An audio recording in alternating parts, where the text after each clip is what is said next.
na, mag-go na, oh. Naka-go na, pinipilit niyo pa. Ayan. Dapat sa inyo binibigyan ng leksyon. So guys, nakita natin. Sa pagmamaniho po natin, wag po tayong mainit kasi may mga ganyan talagang driver na kahit na stop na sila ay nag-go pa. So siguro itong isa na nakabangga doon ay nainip na kaya sinuyod niya na.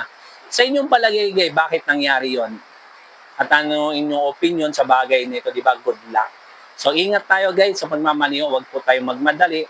Matuto po tayong maging patient upang di po natin sapitin yung mga bagay at magmaniho po tayo ayon po sa nakadeklarang batas sa lansangan upang tayo makauwi ng ligtas at payapa. Salamat, Mr. Pans.